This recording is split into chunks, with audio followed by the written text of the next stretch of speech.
गाड़ी उड़ी ठोक देगा यार। एक काम कर, साइड दे दे, तो दारू पी रखी है भाई, साइड दे, साइड दे।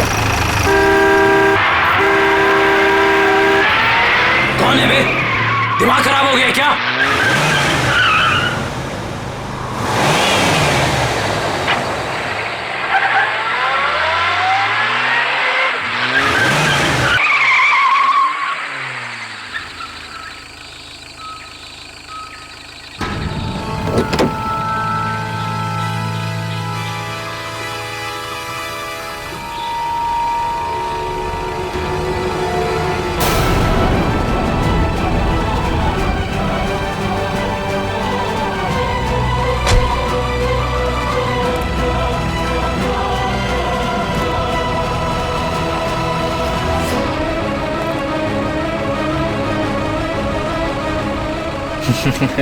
अबे हंस क्या रहा है बे? तेरी तबीयत तो ठीक है कि नहीं? अबे अबे गाड़ी नहीं चलानी आती क्या तुझे? अबे चलना चल के दो तो थप्पड़ लगाते थे कान के नीचे, फिर दिमाग में नहीं हो जाएगा। अरे कहाँ गया? अभी तो यही था। अरे अरे गाड़ी में भी नहीं गया तो फिर कहाँ गया? आदित्य यहाँ से चलो, मुझे डर लग रहा है। मुझे भी गड़बड़ लग रही है, चलो यार। अरे ऐसे कैसे? अभी तो यही था। चलो यार, चलो यहाँ से चलो। Let's go.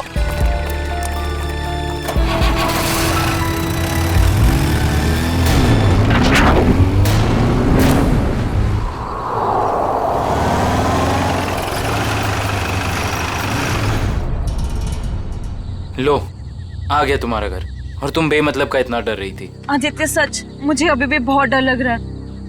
देखो सिया, इसके बारे में सोचो ही मत, कुछ भी नहीं होगा। बट आदित्य मैं इसे भूल ही नहीं पा रही। अगर वो हमारे पीछे पड़ गया तो? सिया, ये बेकार की बातें अपने दिमाग से निकाल दो प्लीज, और प्लीज ये बात किसी को मत बताना। लेकिन सनी कैसे भूल जाऊं? लेकिन कुछ नहीं सिया, बस तुम ये सोच लो कि हम लोगों ने कुछ देखा ही नहीं। कैसी बातें कर रहे हो गगन? यार उसने हम सबको देख लिया है। हाँ। और सिया, तुझे याद है ना, वो हमें देखकर मुस्कुरा रहा था। सिमी, तुम इसे हिम्मत दिला रही हो कि तुम इसे और डरा रही हो? देखो सिया, तुम आराम से घर जाओ। सिया, पापा तुम घर जाओ, मुझे जिस बात का डर था वही हुआ। सिया तुम जाओ। Bye guys, bye bye guys.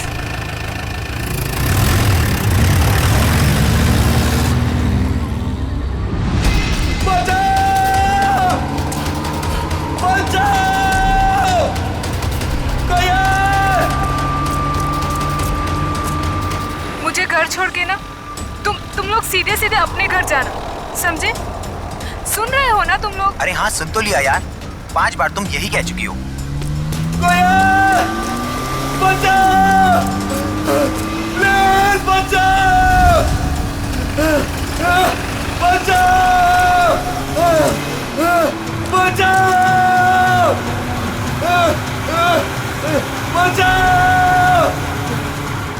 ये तो वही गाड़ी है ना? हाँ यार।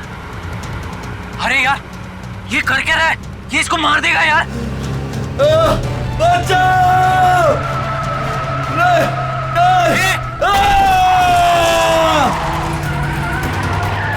अबे यार मार दिया इसको, मार दिया यार। अरे इसकी हालत तो बहुत खराब है यार। अरे यार, इसे हॉस्पिटल ही चलते हैं, मैं बता रहा हूँ, चलो। सिया मेरी बात अभी खत्म नहीं हुई। पापा मुझे मालूम है आप मुझे क्या बोलना चाहते हो। मालूम है तो मेरी बात मानती क्यों नहीं हो तुम? बट पापा मैं अपने फैसले खुद कर सकती हूँ ना। नहीं, तुम अच्छे बुरे के फैसले नहीं कर सकती, अभी बच्ची हो तुम। अच्छा, तो आप बताइए मुझे, आपके हिसाब से मैं कब बड़ी होंगी?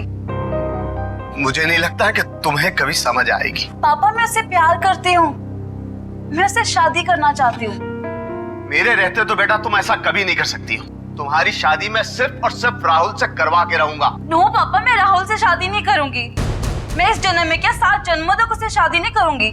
देखा बेटा अपने आप को, उस सड़क छाप लड़के के लिए तुम मुझसे सवाल लड़ा रही हो। पापा आप मुझे मजबूर कर रहे हो बोलने के लिए। मैं तुम्हारा बाप हूँ, तुम मेरी बेटी हो और मेरा फर्ज है कि मैं तुम्हारे अच्छे बुरे का ख्याल रखूं। जब बच्चा आग को चमकती हुई चीज समझकर उसे पकड़ने जाता है ना, तो माँ बाप उसे रोकते हैं।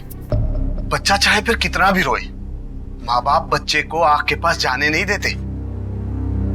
साहब, राहुल बाबा की मम्मी जी आई हैं। इस वक्त?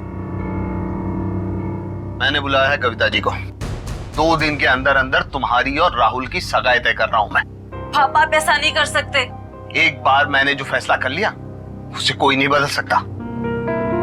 मैं भी आपकी बेटी हूँ, मैं भी अपना फैसला नहीं बदलती कभी।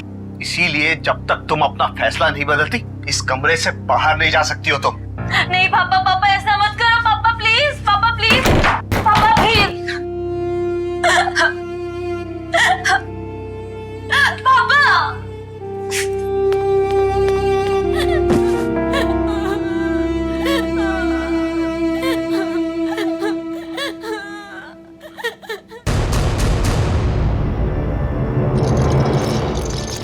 Come on fast.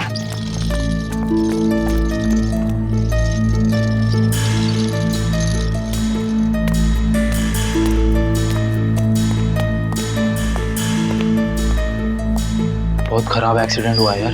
हाँ यार, शायद ये बचेगा भी नहीं। अबे यार, नहीं डॉक्टर साहब, ऐसा नहीं हो सकता। हाँ, कह दीजिए ये सब झूठ है, मेरा बेटा जिंदा है डॉक्टर साहब। नहीं नहीं डॉक्टर साहब, ऐसा नहीं हो सकता। मेरा बेटा जिंदा है डॉक्टर साहब। प्लीज उसे एक बार फिर से चेक कीजिए प्लीज। मैडम, उसकी मौत अस्पताल में आने से पहले ही हो गई थी। प्लीज आप समझने की कोशिश कीजिए। आप उसे ठीक नहीं कर सकते तो मैं उसे दूसरे हॉस्पिटल ले जाऊंगी। प्लीज, ये खून का मामला है। अब तो सीआईडी के आने के बाद ही आपको ये लाश मिलेगी।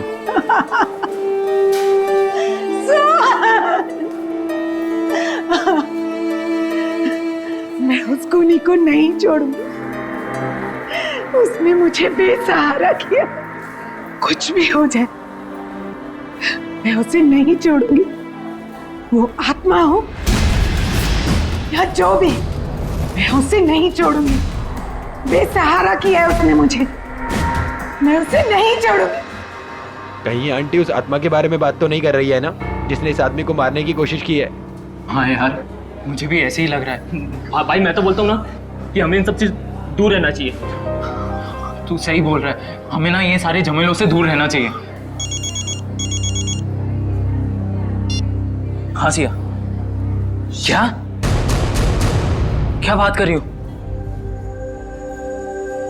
ओके, नहीं नहीं सुनो, तुम टेंशन मत लो, मैं बस अभी वहां आता हूँ। हाँ नहीं नहीं, मैं बस आ रहा हूँ, बस यहाँ से निकल रहा हूँ मैं। हाँ अब क्या हुआ? अरे यार, सिया के पापा ने उसको कमरे में बंद कर दिया और वो उस राहुल से उसकी एंगेजमेंट करने वाले हैं। यार मैं जा रहा हूँ, ठीक है? यार तुम दोनों एक काम करना। पर तू सीए से मिलेगा कैसे? पता नहीं यार, मैं देख लूंगा, कुछ ना कुछ कर लूंगा। तुम दोनों ना कोई एक होटल में एक रूम बुक कर लो यार, ताकि एटलीस्ट एक रात में उसको वहां रख लूं और फिर कल सुबह मैं उससे शादी कर लूंगा, पक्का। चल भाई, ख्याल रख अपना।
हेलो आदित्य।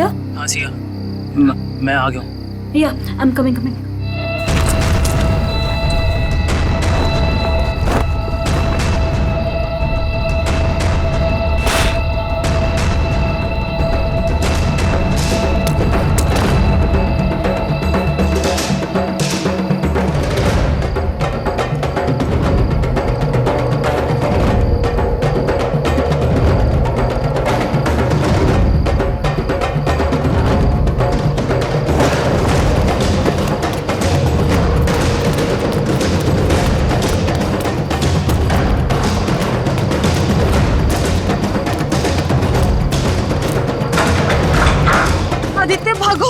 जल्दी निकलो यहाँ से, जल्दी।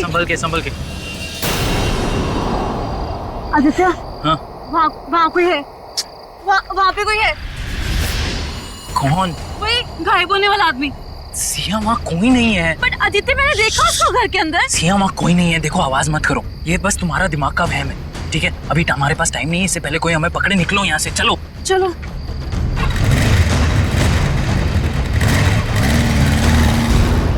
अच्छा, लेकिन ये सब हुआ कैसे? हाँ, आप बोल रहे, मैं नोट कर रहा हूँ। ओके। फिर क्या हुआ? सर, मार डाला उसने मेरे बेटे को। मैं बर्बाद हो गई सर। अब मैं कैसे जिंदा रहूंगी अपने बेटे के? एक मिनट, किसने मार डाला आपके बेटे को? हाँ, कब? मेरे देखते ही देखते मेरी लाल ने दम तोड़ दिया।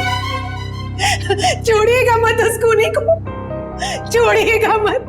उसे कहीं से भी ढूंढ कर ले आइए, उसे कहीं से भी। मैम, एक मिनट शांत हो जाइए आप। पहले ये बताइए कि आपके बेटे को मारा किसने? पता नहीं कौन था, मार दिया मेरे सोहन को, मार दिया। संभालिए अपने आप। मेरी लाल को हमेशा के लिए सुला दिया उसने। देखिए मैम, हम आपके बेटे को जिंदा तो नहीं कर सकते फिर से, पर उसके खूनी को सजा जरूर दिलवा सकते हैं। आप ये बताइए कि हुआ क्या, ये सब कैसे हुआ? मैं अपने कमरे में थी सर, तभी सोहन की चीख सुनाई दी। मैं भागे भागे वहां पहुंची तो देखा उसने सोहन को चाकू मार दिया था और वो खूनी खिड़की की तरफ भागा। वो खिड़की से बाहर निकल गया? नहीं सर, वो खिड़की तो बंद थी। मैंने उसे ढूंढने की बहुत कोशिश की, लेकिन वो कहीं नहीं दिखा मुझे। ऐसे गायब हो गया जैसे कोई आत्मा या कोई गायब होने वाला आदमी। मुझे कुछ नहीं मालूम है, मुझे कुछ नहीं मालूम। प्लीज संभालिए अपने आप को, शांत हो जाइए। देखिए, हम आपके बेटे के खूनी को सजा जरूर दिलवाएंगे। आप फिलहाल घर जाइए प्लीज, हम लोग देखते हैं। प्लीज आइए मैम, प्लीज को सजा दिलाइए। आइए मैम, बिल्कुल, आप शांत हो जाइए, आइए। सर, कई लोगों ने उस आत्मा को देखा है सर। मेरा मतलब है वो गायब होने वाले आदमी को सर। हाँ सर, उस आदमी ने अपनी गाड़ी से 4 लोगों को ठोकर मारी सर, और तो और कुछ लोगों के ऊपर जानलेवा हमला भी किया। सर, सिर्फ रात को दिखता है, देखते देखते गायब हो जाता है और फिर वापस भी आ जाता है। पता नहीं सर, वो क्या चीज क्या है? आदमी तो नहीं हो सकता, कोई खतरनाक चीज लगती है सर। तब तो जल्द से जल्द मिलना पड़ेगा इससे। निकले, काम करो, सोहन की लाश को फॉरेंसिक पे मंगवा लो। जाओ। हेलो, इंस्पेक्टर दया। क्या? कब, कहां पे? ओह नो, ठीक है, हम लोग अभी वहां पहुंचते हैं। उस अदृश्य होने वाले आदमी ने 2 खून और कर दिए। यार गगन, तूने हमारे लिए कितना कुछ किया है यार। अरे आदित्य भाई, दोस्ती में ये थैंक्स एंड ऑल इतना फॉर्मल होने की कोई जरूरत नहीं है, ठीक है? तुम लोग होटल कर रहे थे तो मैंने सोचा यार ये अपना घर है, बंद पड़ा हुआ है, तो शादी की तैयारी क्यों ना यहां से की जाए। सिया,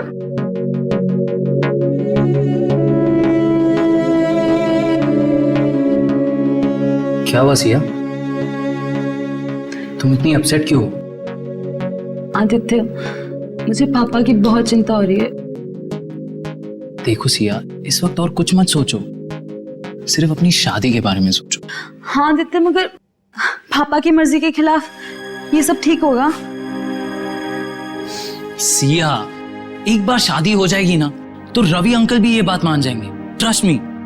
और वैसे भी शादी के बाद हम जाएंगे ना उनके पास आशीर्वाद लेने। मैं भी तो देखूं वो कब तक नाराज रहेंगे हमसे।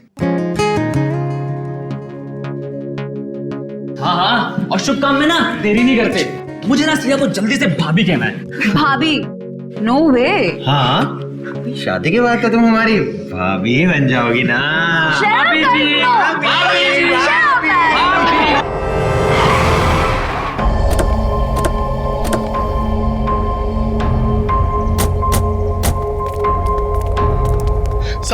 साहब, तुमने फोन किया था सीआईडी को? जी साहब। खून कहाँ हुआ? अंदर साहब, संभल के अंदर जाइए। क्यों? सर, आत्मा है अंदर। आत्मा कुछ नहीं होता, सब बकवास है। चलो। नहीं साहब, मैं अंदर नहीं जाऊंगा। जैसा उसने मालिक को मार डाला वैसे वो मुझे भी मार डालेगी। देखो कुछ नहीं होगा, हम लोग हैं ना साथ में। नहीं साहब। आ जाओ साहब। आओ। साहब देखिए, साहब और मैम साहब।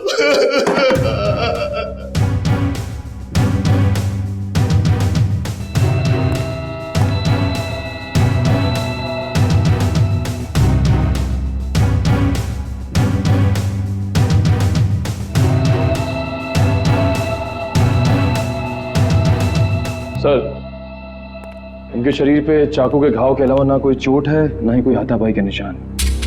सर, इनके शरीर पे भी कोई खरोच का निशान नहीं।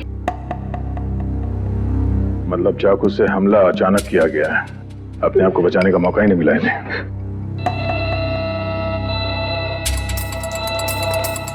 तुम्हें कब पता चला कि इन दोनों का खून हुआ है? साहब और कविता मैडम साहब के लिए मैं किचन में चाय बना रहा था साहब। हाँ फिर? तभी जो है दोनों के चीखने की आवाज आई तो मैं भाग के बाहर आया तो मैंने देखा दोनों को चाकू मारा हुआ है। हाँ आगे। और सर वो कौन वो? खूनी? नहीं साहब, आत्मा वो गायब हो गया एकदम से मेरी आंखों के सामने साहब। गायब हो गया? हाँ साहब। साहब वो फिर आ सकता है, फिर आ सकता है साहब। डरो, इस बार आएगा तो हम उसे पकड़ लेंगे। उसका चेहरा देखा तुमने? नहीं साहब, उसने टोपी वाली जैकेट पहन रखी थी, उससे अपना चेहरा उसने ढक रखा था।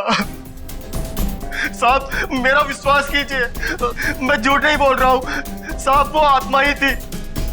घर के सारे दरवाजे बंद थे फिर भी वो अंदर कैसे आ गए साहब? घर में और कौन कौन रहता है? साहब रवि साहब और सिया मैम साहब। सिया मैम साहब?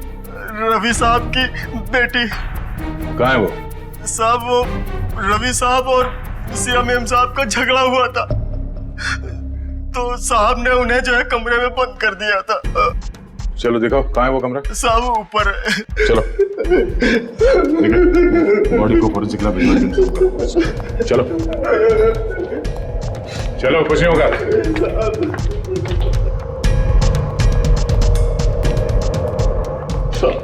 ये वाला कमरा है साहब। ये? हाँ सर। ये तो बंद है। मेरे पास चाबी है।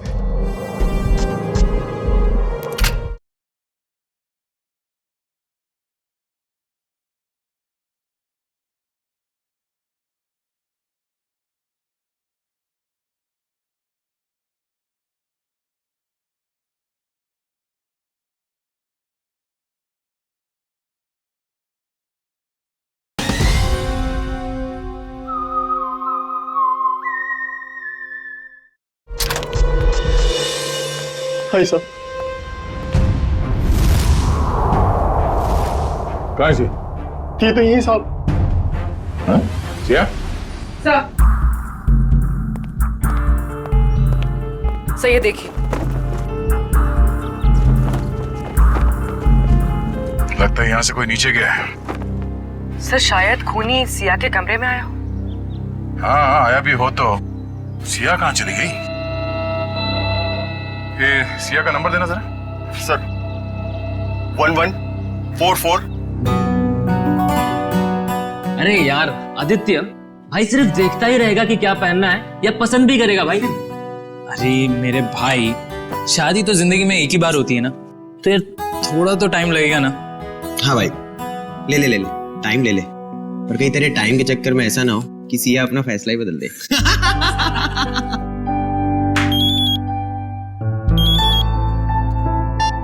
हेलो, यहाँ सिया, सीआईडी से क्या हो पापा को? मैं आ रही हूँ। Is he okay? पापा ठीक है? सोहन, रवि और कविता के घाव काफी गहरे थे। इससे ये साबित होता है कि खूनी काफी ताकतवर है। सर आत्माएं बहुत ताकतवर होती है सर। पंकज, मैं इंसान की ताकत की बात कर रहा हूँ। ओह आई एम सॉरी। लेकिन एक आदमी आता है और गायब भी हो जाता है, वैसा कैसे कर सकता है? लेकिन एक बार ये खूनी हमारे हाथ लग जाए ना तो उसकी सच्चाई भी सामने आ जाएगी। सर ये उसी ने किया सर। सर ये जरूर उसी ने किया। उसी ने मारा मेरे पापा को। एक मिनट, शांत हो जाइए। किसने मारा आपके पापा को? सर मैं जब आदित्य के साथ साथ घर से जा रही थी ना, तो सर मैंने उस एक होट वाले को देखा था सर। वो घर की तरफ ही आ रहा था सर, लेकिन वो एकदम से गायब हो गया सर। सर काश मुझे पता था वो पापा को मारने जा रहा है, तो मैं उसको रोक लेती। काश मैं घर पे रुक गई होती, मेरे पापा आज मेरे साथ होते। अच्छा, आप लोगों ने खुनी को देखा है? जी हाँ सर। कहाँ देखा था? सर वो हम कार और बाइक की रेस कर रहे थे और तभी वो वहां से गुजरा था।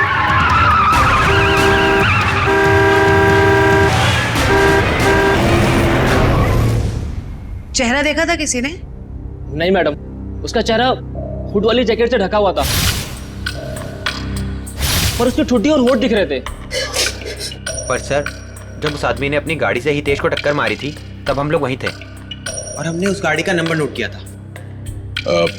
हितेश कैसा है अब ठीक है सर, पर उसे काफी चोट लगी थी। गाड़ी का नंबर क्या? MH01R5393। निखिल, फोन करके पता करो कि ये गाड़ी किसके नाम पे रजिस्टर्ड है। अच्छा, आप लोगों को गाड़ी के बारे में और कुछ याद आ रहा है? किस रंग की गाड़ी थी, कैसी थी दिखने में? गाड़ी काफी पुराने मॉडल की थी, लाल रंग की थी, मगर बहुत तेज चलती थी सर। सर वो गाड़ी किसी रोहन के नाम पर रजिस्टर्ड है, मलाड में रहता है। रोहन? ऑफिसर, ये जमीन क्यों हिल रही है? जमीन नहीं हिल रही है, तुम हिल रहे हो। पब में बैठे बैठे दारू गटकाए जा रहे थे, बोला जमीन हिल रही है। यानी मैं अभी भी पब में हूँ। मुझे तो ऐसा लगा कि आप लोग ने मुझे वहाँ से निकालकर मेरे फार्म हाउस पे ले आया। गनीमत है, इतना होश तो है इसे। वो कहाँ है तुम्हारी वो लाल कार 5393? अरे है ना वो वहाँ खड़ी। चलिए चल। एक बात बताइए, मैंने तो खुद उसे 2 सालों से नहीं देखा, आपने कहाँ देख लिया? रोज रात को वो कार सड़कें नाप रही है, समझे तुम? ये देखिए सर, मेरी पुरानी दुल्हनिया, मेरी लाल परी, 2 सालों से मकड़ी के जाल में लिपटी हुई मेरी लाल परी। सर, बहुत साल पहले मेरी मॉम ने मुझे ये लाल परी गिफ्ट में दिया था। तुम जरा उधर खड़े हो जाओ। Thank you sir.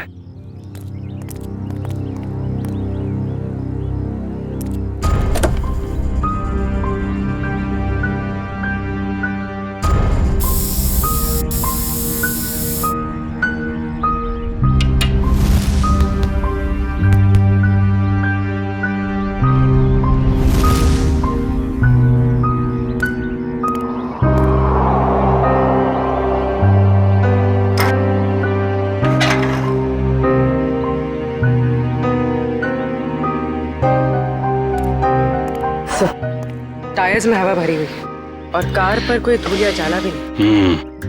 पेट्रोल भी भर के रखा है और बोलता है 2 साल से कार खड़ी है।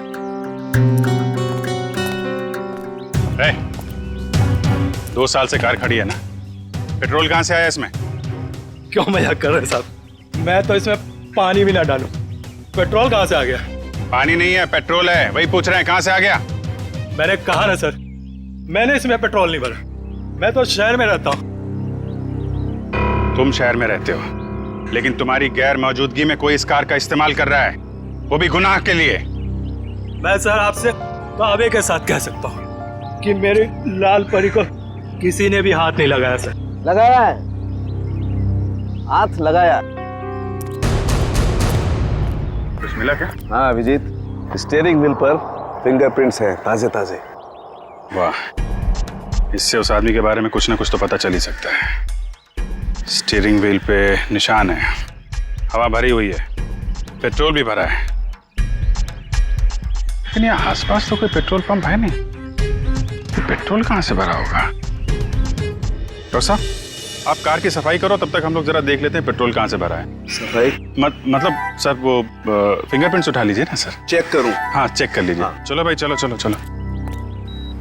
अच्छा हितेश, आपने उस आदमी को देखा था ना? हाँ सर, लेकिन पूरा चेहरा नहीं दिखा सर। सर वो गाड़ी में था और कोई हुड वाली जैकेट पहने हुए था सर। फिर भी कुछ तो देखा होगा तुमने। मैम, मुझे उसका नाक के नीचे का कुछ चेहरा याद है मैडम। अच्छा विपिन, आपके साथ क्या हुआ? जब मैं जॉब पे से घर पे जा रहा था, गली में जैसे मुड़ा वैसे मेरे पे अचानक हमला हुआ। हमला करने के बाद में वो अचानक गायब हो गया। तुम पहचान सकते हो उसे? उसने वुड वाला जैकेट पहन रखा था, इसकी वजह से उसका पूरा चेहरा नहीं देख पाया। लेकिन हाँ, जब मैं नीचे गिरा तो उसके आंखें और आंखों के नीचे का हिस्सा देख पाया। इन्होंने भी उसका पूरा चेहरा नहीं देखा और इनमें से किसी ने भी उसका पूरा चेहरा नहीं देखा। ठीक है, इन्होंने जो कुछ भी देखा है उसका स्केच बनाइए।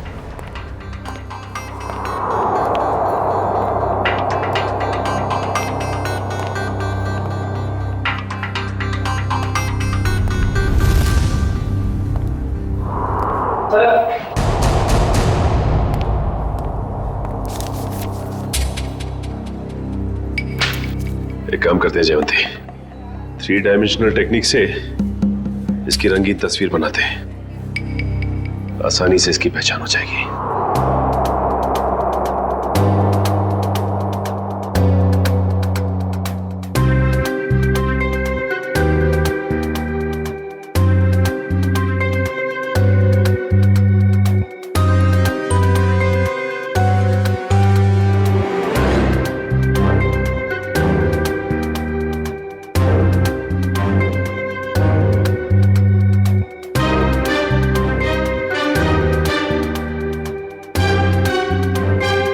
सर, ये रहा वो आदमी। ये है वो आदमी। बहुत जल्द मिलेंगे हम तुमसे। निखिल, ये फोटो सारे अखबार और टीवी चैनल्स में भिजवा दो। इस आदमी को गायब होने का बहुत शौक है। हम दिखाते हैं इसे गायब होना किसे कहते हैं। जंगल में आज मंगल करूंगी, भूखे शेरों से खेलूंगी मैं, मक्खन जैसी हथेली पे चलते अंगारे ले लूंगी मैं। हाय गहरे पानी की मछली हूँ राजा, घाट घाट दरिया में घूमी हूँ मैं, तेरी नजरों की लहरों से हार के डूबी हूँ मैं। हाय जानने वो जलवा है, देखने में हवा है। हाँ साहब, गाना मेरा मतलब है कौन सी गाड़ी ठीक करनी है? अरे गाना बंद करो पहले ये। साहब आप बोलो ना, मुझे समझ में आएगा।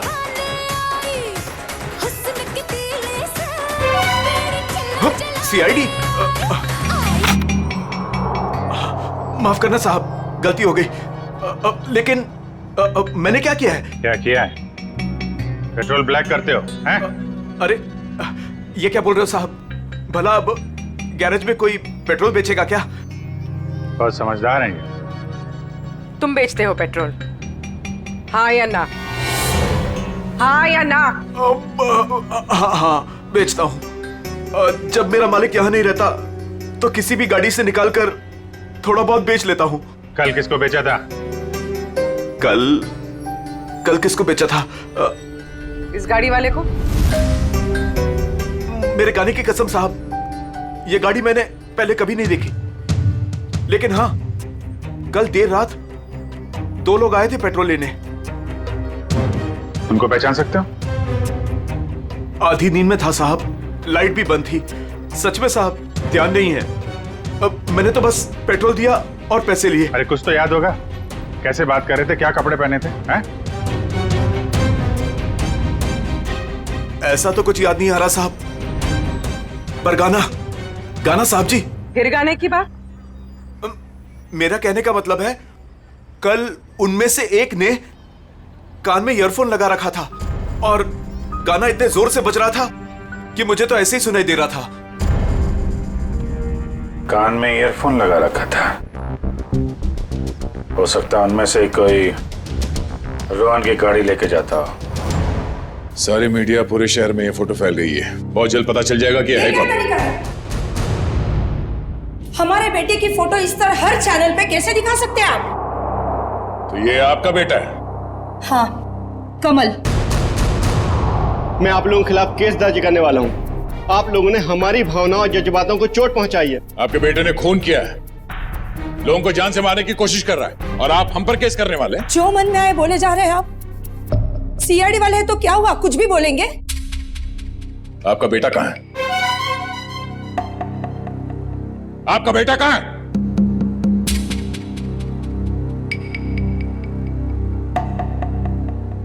हमारा बेटा इस दुनिया में नहीं है। क्या दुनिया में नहीं है? क्या मतलब है? 4 साल हो गए, वो हमें छोड़ के चला गया, हमेशा के लिए। इंजीनियरिंग के फाइनल ईयर एग्जाम में फेल हो गया, इस गम को बर्दाश्त न कर सका और उसने आत्महत्या कर ली। हमारे सारे सपने टूट गए। एक ही तो बेटा था हमारा, और वो भी। आप ही बताइए, मेरा बेटा इस दुनिया में नहीं है, वो खून कैसे कर सकता है? देखिए, शायद जाने अनजाने में शायद गलती हो गई हमसे, पर अगर कमल मर चुका है तो फिर वो कौन है जो लोगों के सामने आ रहा है, और वो गायब कैसे हो रहा है? हेलो, क्या सिया खतरे में?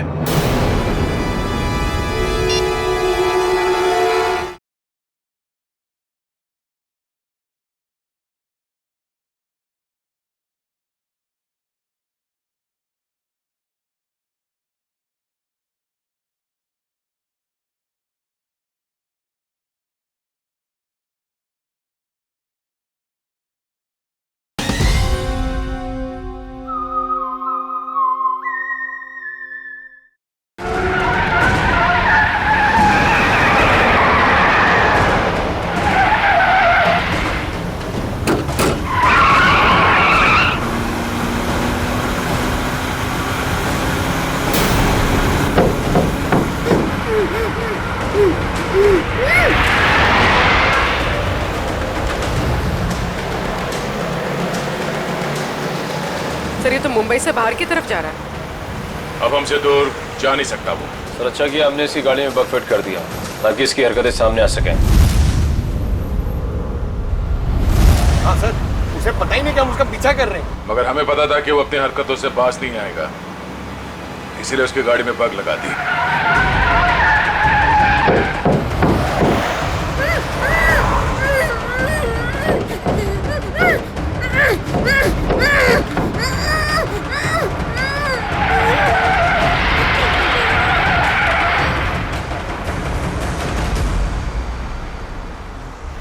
सर, सालुंके से तो रोहन के फार्म हाउस पे ही बता दिया कि उस गाड़ी में कुछ गड़बड़ है।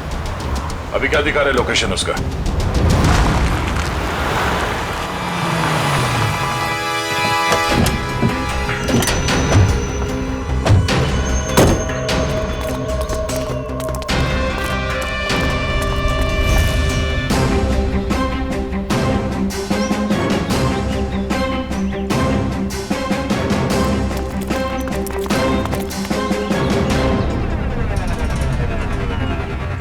चारों तरफ फैल जाओ, सावधान रहना।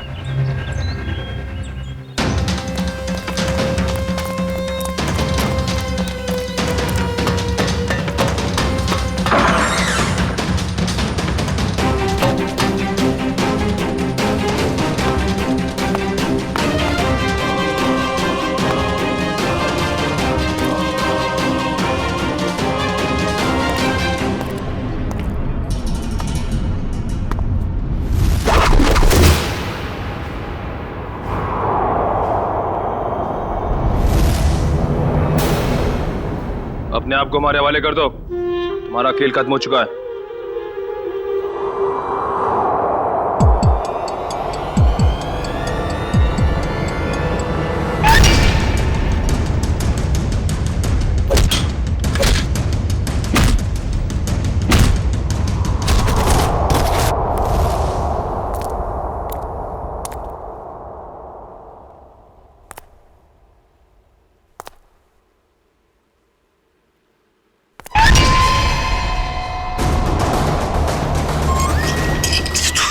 सामने आके खड़ा हो गया।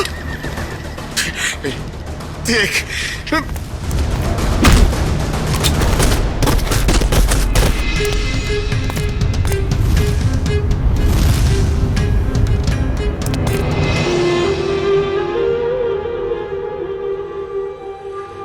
पता है असली मुजरिम तू नहीं है।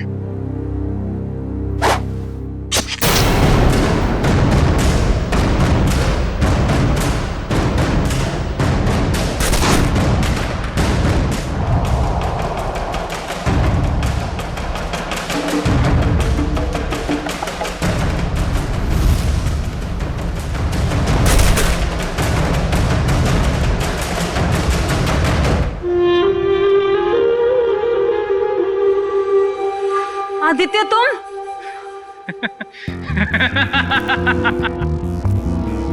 वाह रे मेरा नसीब वाह।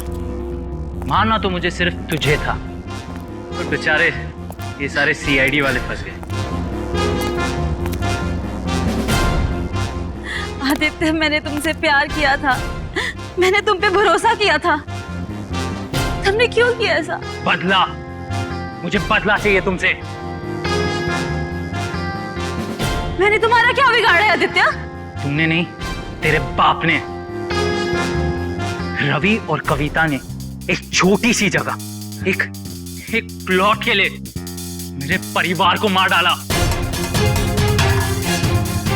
और अब मैं तुझे मारूंगा और इन सबको भी। आदित्य नो, तुम ऐसा नहीं कर सकते। ये रिमोट देख लियो,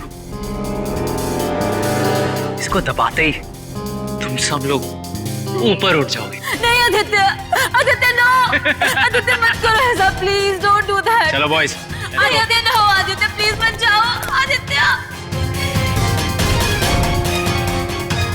पता है मेरे माँ बाप भी ऐसे ही तड़पे थे और चिल्ला रहे थे, तेरे बाप ने एक नहीं सुनी।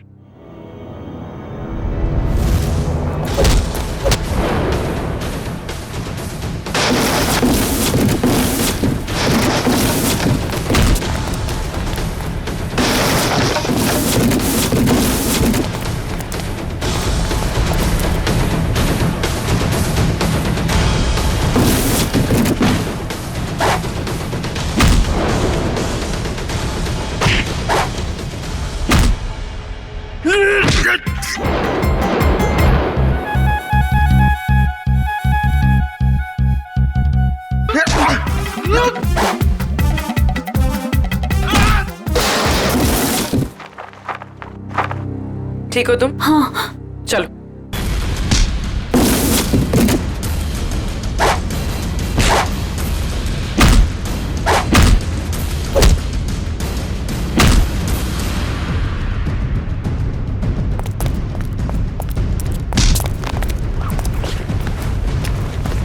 बता क्या फर्क है तुझ में और सिया के पिताजी रवि में? उसने तेरे माँ बाप को मार दिया और तुमने उन्हें मार दिया। बता।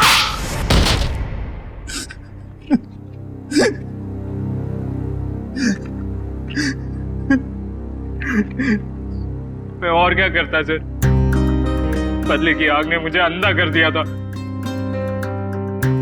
मगर सर आप तो बेहोश थे, आपको होश कैसे आया? तुमने मुझे बेहोशी का इंजेक्शन तो मारा, पर वो दवाई मेरे शरीर के अंदर नहीं गई, और इससे पहले कि तुम मुझ तक पहुंचते मैंने सिरिंज से वो दवाई निकाली और फिर वो सिरिंज अपने शरीर पे लगा ली। तुमने सोचा कि मैं बेहोश हूं, मगर मैं होश में था, और तुम्हारे बारे में तो हमें पहले ही पता चल चुका था। हाँ, आपको कैसे पता चला? हमने तुम्हारी पूरी कुंडली निकाल ली थी। कमल मर चुका है, और लोगों ने जिस आदमी को देखा है वो दिखने में, उसकी चाल डाल और कपड़े पहनने का स्टाइल आपके बेटे कमल जैसे कैसे हो सकता है? सर वो नहीं पता। हाँ, लेकिन हुड वाले जैकेट पहनना मेरे कमल को बहुत पसंद था सर। वो अक्सर जैकेट पहने ही रहता था। सर कमल के कॉलेज के टाइम्स के सर वीडियोस और फोटोग्राफ्स हैं सर हमारे पास। हम वो देख सकते हैं? जी सर।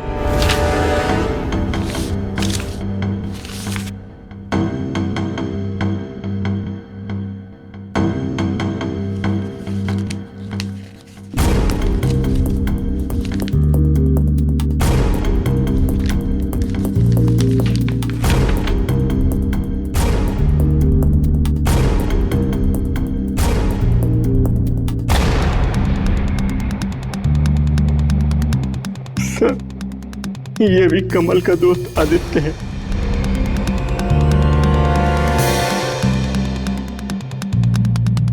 ये बात है? सर, अभिजीत सर बता रहे थे कि जो लड़का गैरेज में पेट्रोल लेने आया था उसने अपने कान में हेडफोन लगा रखा था। हाँ फ्रेडी, एक काम करो, इस गगन और आदित्य इन दोनों की पूरी डिटेल्स निकालो। Yes sir. Pankaj. Sir, video ready है।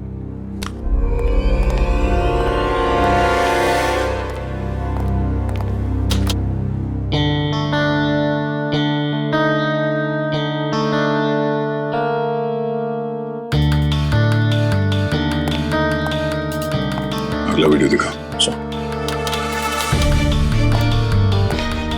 दूसरा दिखा। दया सर, दया, जब मैंने पहली बार रोहन की गाड़ी को उसके फार्म हाउस पे चेक किया तो मुझे उसमें कुछ गड़बड़ दिखाई दी। मैंने फिर से जब उसे चेक किया तो मेरी समझ में आया कि दरअसल उसमें गड़बड़ थी क्या। दया, रोहन की गाड़ी में एक होलोग्राम प्रोजेक्टर लगा हुआ था। क्या?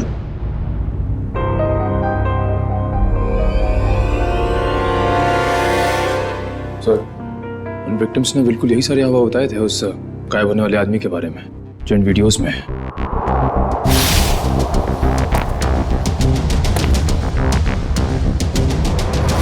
इसका मतलब है उस आदमी के गायब होने का जो हल्ला मचा हुआ है वो और कुछ नहीं बल्कि इस वीडियोस को प्रोजेक्टर के जरिए होलोग्राम से दिखाया जा रहा था। सर। हाँ फ्रेडी, क्या पता चला? सर, आदित्य के परिवार को रवि और कविता के कंपनी वालों ने ही मारा है। और सर, जिन लोगों पे हमला हुआ था वो रवि और कविता की कंपनी में काम करते थे। इसका मतलब है ये सारा खेल तमाशा आदित्य का है। और जैसे ही डॉक्टर सालुंके ने कंफर्म कर दिया कि तुम्हारी कार में होलोग्राम का प्रोजेक्टर लगा था, हमें समझ में आ गया कि तुम्हारा प्लान क्या है। पापा सही बोलते थे, तुम प्यार करने के लायक ही नहीं हो। अरे तुम्हारा बाप कौन सा दूध का दूल्हा था? और तुमने भी कानून की मदद लेने के बजाय कानून को अपने हाथ में ले लिया। अब अपना ये होलोग्राम वाला करतब कैदियों को दिखाना जेल में, फांसी का ऑर्डर आने तक।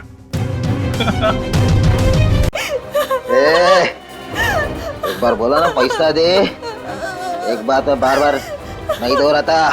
पैसा पेड़ पे नहीं उगता। लोगों के घर में झाड़ू बर्तन पोछा करके ही पैसे कमाए हैं मैंने। ऐसे दारू में उड़ाने नहीं दूंगी। अपने पति से जवान लड़ाती है, जवान लड़ाती है तू। काकी, हाँ? अब आपके घुटनों में दर्द तो नहीं है ना? हाँ बेटा, तूने जो घुटनों के लिए दवा दिया था ना, उससे मेरा घुटना बिल्कुल ठीक हो गया। नमस्कार। नमस्कार, कैसे है? बस ठीक है। हाँ, बड़ी बड़ी बड़ी। ये नीता जी है। नमस्कार। ये इस चाल में रहते। हाँ, आइए। हमारे चाल के लोग ना बहुत अच्छे हैं, बहुत सपोर्ट करते हैं एक दूसरे को। हाँ, पति से जवान लड़ाती है, जवान लड़ाती है। ये सुनील और रेखा का फिर से किचकिच शुरू हो गया लगता है। अरे अगर मेरे को दोबारा पैसा लेने से रोका ना तो मुझसे बुरा कोई नहीं होएगा। तुझसे बुरा और हो भी कौन सकता है? कहा ना मैंने कि मैं पैसे नहीं दूंगी। जवान लड़ाती है, आज तेरे को सबक सिखा के रहेगा मैं। ए सुनील, खबरदार जो उस पे हाथ उठाया तो। देख सविताई, ये मेरा और मेरे बाइकों का पर्सनल मामला है, बीच में कुछ नहीं बोलने का। इसको तो मैं ये तुम्हारा अकेले का मामला नहीं है, सगा साहिल से मामला है। हाँ, अगर दोबारा दुखा को तुमने धमकी दी तो तुझे चाल के बाहर उठा के फेंक दूंगा मैं। हाँ, खबरदार, जो किसी ने मेरे मर्द को धमकी दी वो जैसा भी है मेरा पति है और इसे कोई भला बुरा नहीं कह सकता। सुना तुमने? तुम्हारे इतने जुल्म बर्दाश्त करने के बावजूद भी ये अपना पत्नी धर्म निभा रही। क्या तुम एक पति होने का कर्तव्य पूरा कर पा रहे हो? देख, अगली बार ना तूने इस पे हाथ भी उठाया या उंगली भी उठाई ना तो तेरे को मैं जेल में भिजवा दूंगी, समझा? गलती हो गई, गलती हो गई। चल जा अभी। माफी हमसे नहीं, अपनी पत्नी से मांगो। अरे बस जाने दो, चलो नहा लो, मुझे भी काम के लिए निकलना है। चलिए, अच्छा है, सुनील को अकल आ गई आज। सुनील को तो सबक मिल गया, लेकिन इन दोनों का झगड़ा देखकर ना मेरे को मेरे पुराने दिन याद आ गए। आपके पति भी? हाँ, बहुत शराब पीता था, हर वक्त नशे में रहता था, और जब नशे में नहीं रहता था ना तो इसी तरह जबरदस्ती मेरे से पैसा मांगता था। और आप पैसे दे देती थी? हाँ, क्या करती? और जब मैंने पैसा देना बंद किया ना तो मेरे सारे गहने, कपड़े, घर का सारा सामान, यहाँ तक कि घर का पूरा अनाज भी बेचना शुरू कर दिया। और फिर एक दिन यही शराब उनको मुझसे दूर ले गई और लिवर फेल हो गया। आई एम सॉरी, मुझे ये सब नहीं पता था। अब आपके पति के बाद आपके घर में कौन कौन है? मेरे 2 बच्चे थे, अनुज और कशिश। भगवान भी इतना निर्दयी है ना, एक एक्सीडेंट में मेरे 2 बच्चों को मुझसे छीन लिया। मैं समझ सकती हूँ कि अपने को खोने का गम क्या होता है। हौसला रखिए, आने वाले दिन खुशियां ही खुशियां लेकर आएंगे। कल की इसी उम्मीद पे तो मैंने ये एनजीओ की स्थापना की थी और चाल के सारे परिवार वालों को मैंने अपना परिवार माना। काकी, आप बहुत ही नेक काम कर रही हैं। अच्छा अभी रहने दे, ज्यादा तारीफ मत कर मेरी। हाँ चल अंदर चल, मैं तेरे को ना गरम गरम चाय पिलाती हूँ। हाँ? अरे नहीं काकी, मुझे ना लेट हो रहा है और आज ही मुझे कॉलेज भी जाना है अपने थीसिस का फॉर्म भरने। तो हम शाम को मिलते हैं चाय पे। पक्का ना? संभल के जाना। आज तो बहुत लेट हो गई।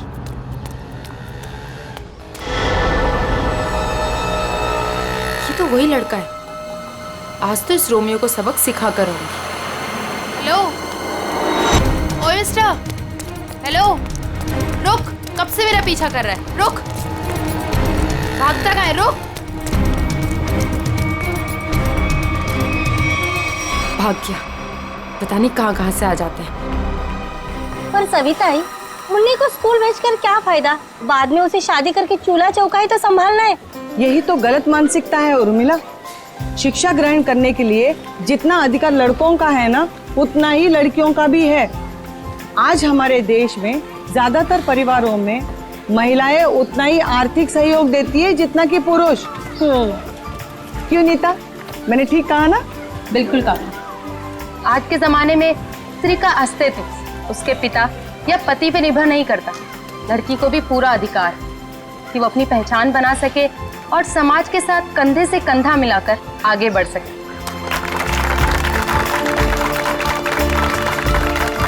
क्या बात है, आप दोनों के विचारों से हम सब सहमत हैं। हाँ तो मुन्नी का स्कूल जाने का पक्का हो गया। हाँ, पक्का।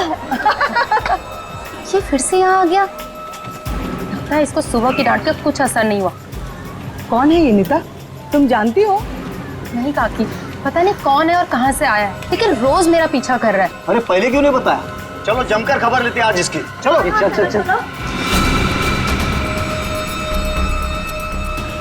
हेलो, तुम मेरा पीछा करते करते यहाँ तक आ गए? क्या कर रहे हैं? चाहते क्या हो? अरे कहाँ जा रहे हैं? मैं तुमसे बात कर रही हूँ। अरे सुनाई दे रहा है कि नहीं दे रहा? क्या हो गया इसे? अरे सीढ़ी, अरे ये तो छत, अरे छत के ऊपर जा रहा है। कहाँ जा रहे हो? एक किधर जा रहा है ये? रुको। हाँ, अरे अरे अरे एक क्या कर रहा है? अरे नीचे उतर। अरे खोपड़ी सटक लिया तुझी, क्यों जान देना चाहता है अपनी? अरे बोल ना कुछ। अरे बोल। मैं यहाँ कैसे आया? इधर क्या कर रहा हूँ मैं? तेरे को नींद में चलने की आदत है क्या? हाँ?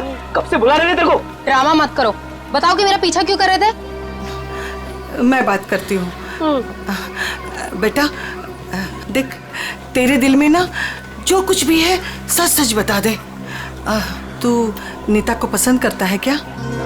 वो बात नहीं है, मैं तो नीता जी का बॉडीगार्ड हूँ। इनके पिताजी ने मुझे इस काम पर रखा था कि इनकी मैं रक्षा करूं। उन्होंने ये भी कहा था कि इनको पता न चले। झूठ मत बोलो, मेरे पापा मुझसे बिना पूछे कुछ नहीं कर सकते। मैं सच कह रहा हूं, ये मेरा आईडी कार्ड।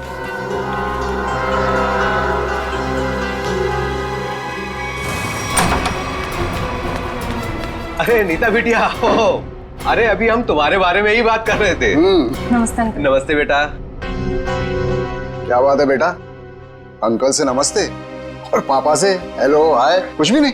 मैं आपसे बहुत नाराज हूँ। ऐसा मैंने क्या कर दिया? आप जानते हैं ना कि मैं मंगलावाड़ी चौल में अपनी रिसर्च कर रही हूँ। मुझे उन लोगों के रहन सहन, उनका गुजर बसर, वो सब जानना है। इसलिए तो मुझे उनके बीच में रहना पड़ रहा है। हाँ बेटा, तो मैंने आपको अनुमति दे तो दी थी ना चौल में रहने की। अनुमति दी, वो ठीक है, लेकिन वो बॉडीगार्ड, वो मेरे पीछे क्यों आ जाता है बार बार? देखो बेटा, मैंने बॉडीगार्ड इसलिए रखा था कि मैं चैन की नींद सो सकूं और मुझे यकीन रहे कि मेरी बिटिया वहां पर सुरक्षित है। पापा, मैं कोई बच्ची थोड़ी हूँ, अपनी देखभाल कर सकती हूँ। शेखर अंकल, समझाइए ना पापा को। पापा के लिए तो तुम हमेशा बच्ची ही रहोगी। 50 साल की हो जाओगी ना तब भी। आप भी, ठीक है, आप भी ना पापा की तरफदारी कर लो। अरे नहीं नहीं बेटा, हम तो आपकी ही तरफ हैं। देखो रतन, ये अच्छी बात नहीं है भाई। नीता बिटिया को उसकी पर्सनल स्पेस मिलनी चाहिए। लेकिन शेखर, तुम्हें तो पता है ना शहर में जुर्म कितने बढ़ गए। अब मैंने एक बॉडीगार्ड रख लिया तो कौन सा पहाड़ टूट गया यार। मुझे ना आपसे कोई बहस नहीं करनी। कल मेरा जन्मदिन है और ये मेरा जन्मदिन का गिफ्ट कि नो बॉडीगार्ड। अरे हाँ, कल तो नीता बिटिया का जन्मदिन है। अरे यार, मैं तो बिल्कुल भूल ही गया था। लेकिन मैं कैसे भूल सकता हूँ मेरी प्यारी प्यारी बिटिया का जन्मदिन। मैंने जन्मदिन की खुशी में एक बहुत बड़ी पार्टी रखी है। पार्टी? ठीक लगा ना बेटा? Happy birthday Nita. Thank you so much, please enjoy. Nita बेटा, जन्मदिन की ढेर सारी शुभकामनाएं। भगवान करे तुम्हें मेरी भी उम्र लग जाए। थैंक यू सो मच काकी। पापा, ये सविता काकी है, मैंने बताया था ना आपको इनके बारे में। हाँ, नमस्ते नमस्ते। हमारी बिटिया आपकी बहुत तारीफ करती। आपकी बेटी भी बहुत बहुत अच्छी है। Thank you very much. ये है मेरे बिजनेस पार्टनर शेखर। नमस्ते। नमस्ते, आपसे भी मिलकर बहुत खुशी हुई। मुझे भी बहुत खुशी हुई आपसे मिलकर। Ankit, many happy returns of happy birthday. Thank you so much. अरे sir, looking handsome sir. Thank you. अच्छा सर, कल हमारे नए प्रोजेक्ट की मीटिंग फिक्स हुई है सुबह 10 बजे। 10 बजे, ओके डन। हेलो जी, ये मेरी बर्थडे पार्टी है, आपका ऑफिस नहीं। तो ये जो अपना काम है ना, ऑफिस तक ही रखिए। सॉरी बेटा, सॉरी। आई एम सॉरी, आज काम की कोई बात नहीं हो गई, ठीक है। चलो अब केक काटे। पापा बस एक मिनट, छोटा सा सरप्राइज है। रामू, श्याम, जल्दी से सारे मेहमानों के चश्मे ले आओ। चश्मे? चश्मे? ये देखिए, रंग बिरंगे चश्मे। सो आज का थीम है गॉगल्स, तो ये सबको पहनने हैं। Okay guys? Very innovative idea.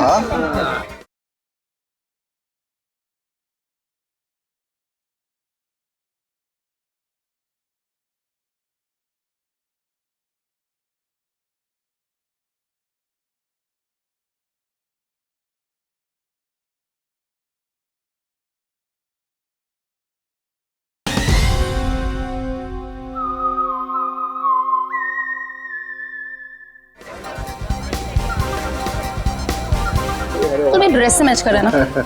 हाँ, तो मैं अभी नहीं लगाऊंगी, मैं केक काटने के बाद लगाऊंगी। चलो चलो केक काटते हैं। हाँ।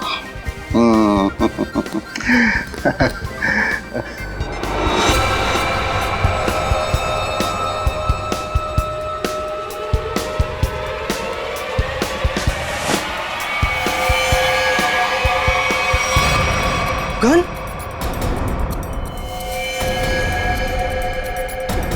रतन सर, रतन ये क्या कर रहा है यार? गोली लग जाएगी। ये असली की नकली यार? Good bye Shekhar. Ratan, good bye रतन।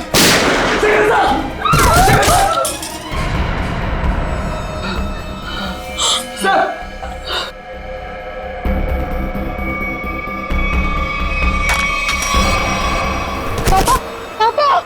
पापा, ये तो बेहोश हो गए। ये अच्छा है, गोली मार के बेहोशी की एक्टिंग कर रहे हैं। अरे कोई एम्बुलेंस बुलाओ, शेखर जी को गोली लगी है।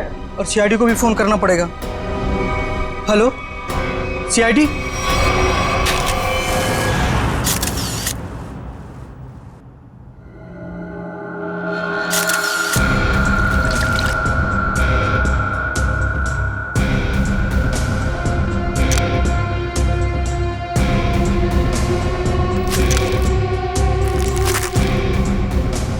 गोली सीधे सीने पे मारी गई है।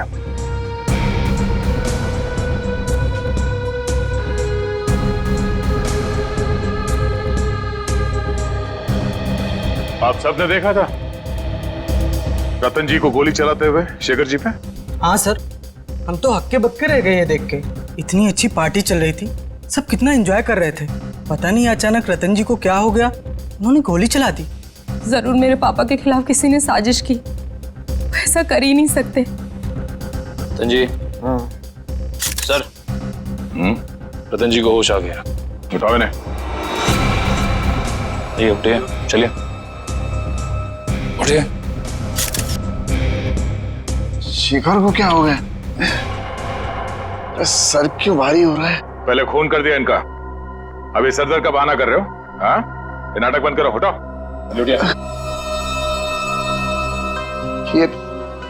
ये आप क्या कह रहे हैं? मैंने किसी का खून नहीं किया। नीता बेटा, क्या कह रहे हैं ये लोग? मेरी समझ में नहीं आ रहा है बेटा। पापा, मुझे खुद समझ में नहीं आ रहा है कि ये सब हो क्या रहा है। समझ में आएगा, सबको बहुत जल्दी सबको समझ में आ जाएगा। निखिल, मयूर, घर की अच्छी तरह से तलाशी लो। यहाँ पे पार्टी में जितनी भी चीजें मौजूद है सबको उठा लो। जयंती सर, इस गन को फोरेंसिक लैब में भिजवा दो। रतन जी चलिए ब्यूरो चलते हैं। पापा ठीक तो है ना? पापा सर, सब बैलिस्टिक्स रिपोर्ट आ गई। इसमें साफ साफ लिखा है कि शेखर को जो गोली लगी थी वो रतन जी के गन से चली थी, और उस गन पे जो उंगलियों के निशान मिले थे वो भी रतन जी के ही थे। कहिए रतन जी, क्या कहना है आपको इस बारे में? नहीं, कुछ समझ में नहीं आ रहा सर। मेरा सर बहुत भारी हो रहा है। ऐसा लग रहा है जैसे किसी गहरी नींद से जागा हूं मैं। कोई डरावना सपना देखा है मैंने।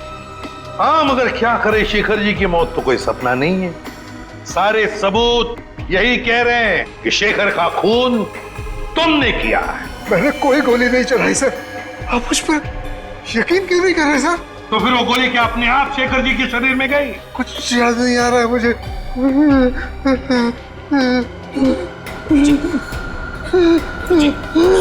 रतन जी, मैंने कहा था ना आपसे कि मेरे पापा दिल के मरीज हैं, उन्हें टेंशन मत दीजिए। सर, मैं एम्बुलेंस को फोन करता हूँ। नहीं नहीं, अपनी गाड़ी में लेकर चलो, हॉस्पिटल में एडमिट करो जल्दी। चलिए। मैं भी चलती हूँ साथ में। नहीं, आप नहीं जाएंगी। उन्हें पहले एडमिट होने दो, बाद में मैं भी चलूंगा तुम्हारे साथ। प्लीज सर, मेरे पापा को छोड़ दीजिए। अगर तुम्हारे पापा ने कुछ भी नहीं किया है तो उन्हें कुछ नहीं होगा।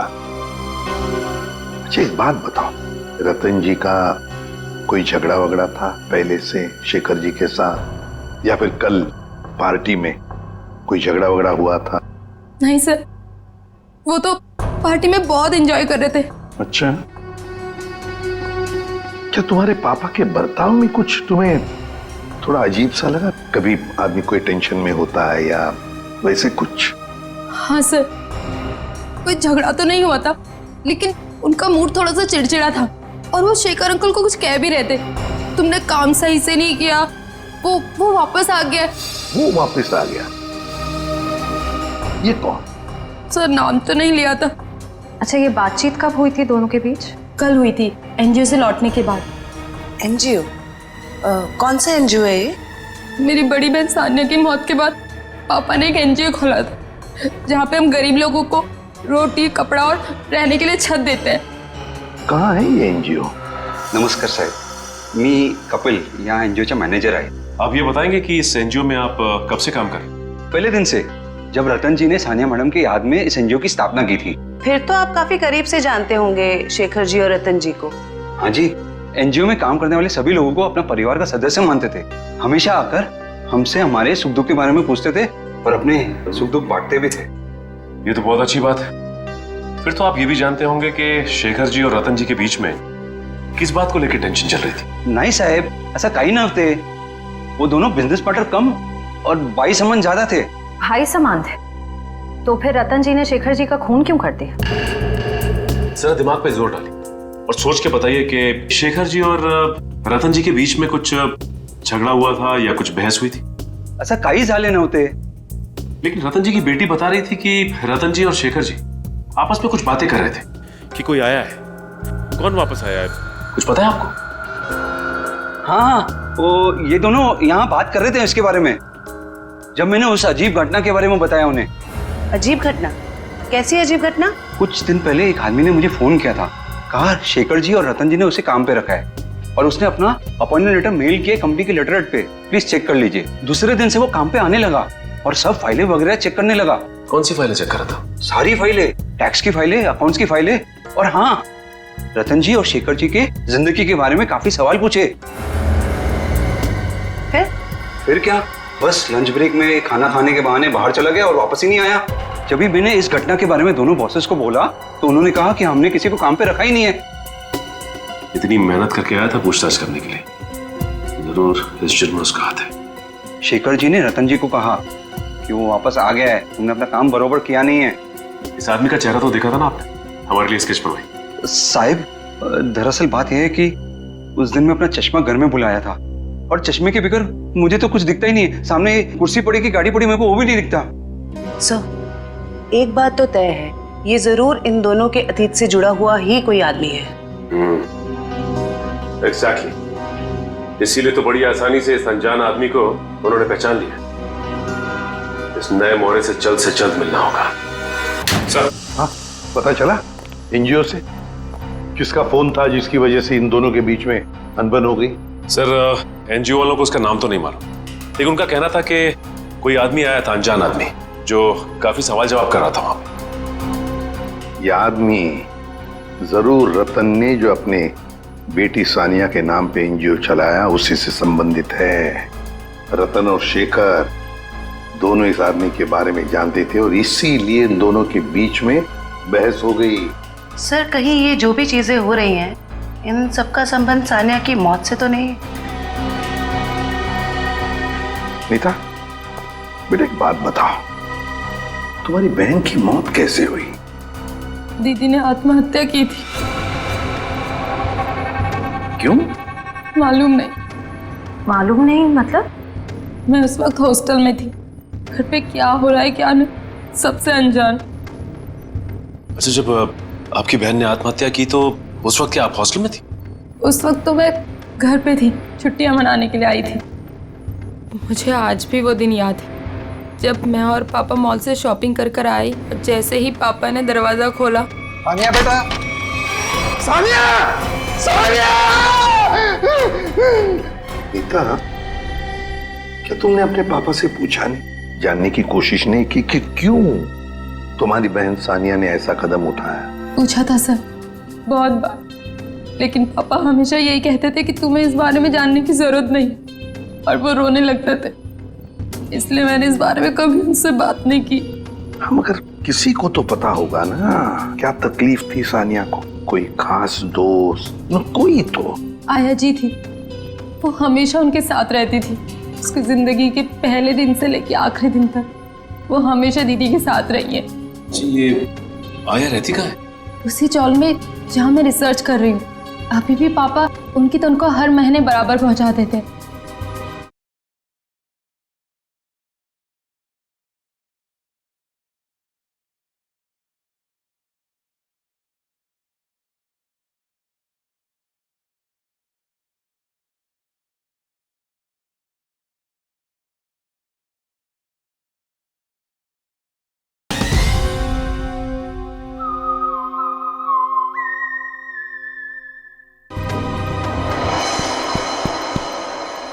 फ्रेडी, क्या चल रहा है तुम्हारा? अभी तक गिनती चालू है? आई एम सॉरी सर, पता नहीं क्यों मगर मुझे एक चश्मा कम लग रहा है। एक चश्मा कम लग रहा है मतलब? सर, पार्टी में 20 लोग आए थे। हाँ। मैं कम से कम 5 बार गिन चुका हूँ, हर बार 19 चश्मे बता रहे। तो फिर एक चश्मा कहाँ गया? पता नहीं सर। जी बिल्कुल सही कह रहे हैं, जो चश्मा मेरे पापा ने पहना था वो तो इसमें है ही नहीं। पापा का चश्मा कहाँ गया? सब हो सकता है जब पापा बेहोश हुए हो तो कोई लेकर चला गया हो। कमाल है सर, पार्टी में खून हो जाता है मगर फिर भी किसी को चश्मा चुराने की सूझी। एक बात और सर, बिल्कुल उसी तरह का चश्मा मेरे बॉडीगार्ड ने भी पहना था जब वो चौल की छत से कूदकर खुदकुशी करने वाला था। एक मिनट, तुम्हें कैसे पता चला कि वो वही चश्मा था जो तुम्हारे पापा ने पहना था? क्योंकि मैंने उसे पहले भी देखा है, वो कभी चश्मा नहीं पहनता, लेकिन उस दिन चौल की छत से जब वो कूद रहा था तो उसने उसी तरह का चश्मा पहना था। वो चश्मा ही मनूस है। सर, इस चश्मे का खून के साथ क्या कनेक्शन हो सकता है? सचिन, कोई ना कोई कनेक्शन तो जरूर है। कुछ ना कुछ तो गड़बड़ है, कुछ ना कुछ तो गड़बड़ है इस चश्मे को लेकर। क्या नीता, क्या हमारे लिए तुम्हारे पिताजी के गॉगल का जो डिजाइन है वो बनवा सकती हो हमारे स्केच आर्टिस्ट से? जरूर सर। उन दोनों को कनेक्ट कर दो।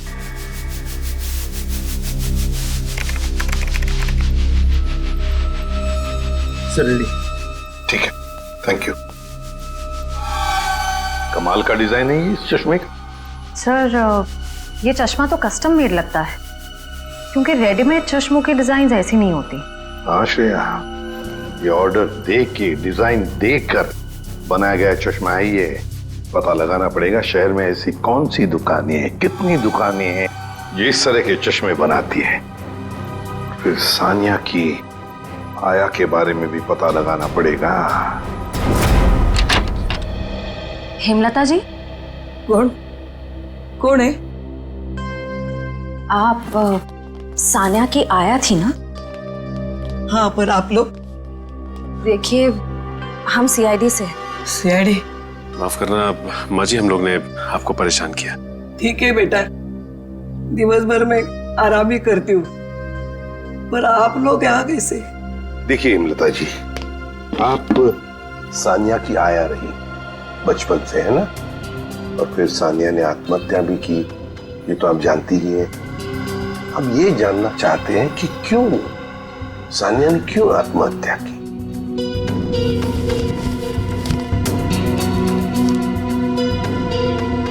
बहुत दिनों बाद इन बूढ़ी आंखों को आप लोगों ने नम कर दिया।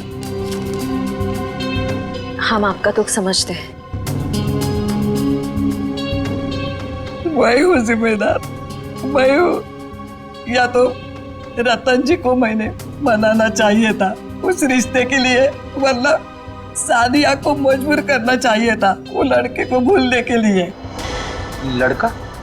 कौन लड़का? जिससे वो प्यार करती थी। प्यार करती थी? अच्छा, तो फिर हुआ क्या? वही अमीर गरीब लड़का, गरीब था ना।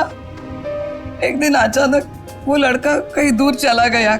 महीनों इंतजार करती रही सानिया, न खाती थी न पीती थी, वो अपने बंद कमरे में रोती रहती थी। वो लड़का कौन है, कहाँ रहता है, क्या उसका कोई टेलीफोन नंबर वगैरह है आपके पास? नहीं, सानिया ने कभी उसका नाम या पता नहीं बताया अभी। चल ठीक है, कोई बात नहीं। सॉरी, हमने आपको बहुत तकलीफ दी। आराम कीजिए।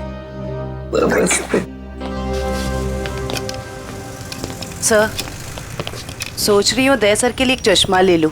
दया का बर्थडे आने वाला है क्या? नहीं सर, वो हमेशा ना मुझसे उखड़े उखड़े रहते हैं, इसीलिए। अच्छा, गिफ्ट देके उनको खुश करना चाहती हो? नहीं सर, उन पे बहुत अच्छा लगेगा, इसलिए। बाद में देखते हैं। एक्सक्यूज मी जी, कहिए, किसके लिए चश्मा दिखाऊं? एक मुजरिम के लिए। मुजरिम के लिए चश्मा? मैं कुछ समझा नहीं। जरा ये डिजाइन देखो चश्मे की। ये आपने ही बनाया था ना? जी हाँ। आपको पसंद है?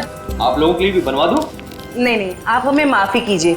आपका बनाया हुआ ये चश्मा पहनकर लोग उल्टी सीधी हरकतें करने लगते हैं। कोई छत पे पहुंच जाता है छलांग लगाने, तो कोई किसी को गोली मार रहा है। क्या मजाक कर रही हैं आप? ये सब मेरे चश्मे की वजह से हो रहा है? हम मजाक के मूड में नहीं है। सीआईडी, अब जरा ध्यान से बताओ, किसके लिए बनाया था ये? एक मिनट सर। सर, ये कोई अभिषेक नाम का आदमी था।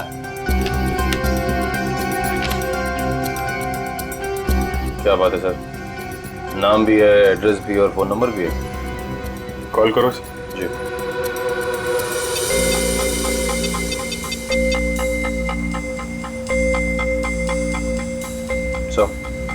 नंबर गलत है।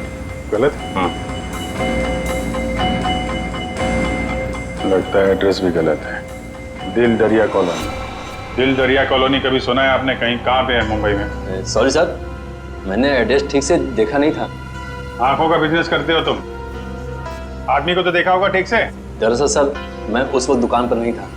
मेरा कारीगर जगनलाल था, उसने ही अभिषेक को देखा था।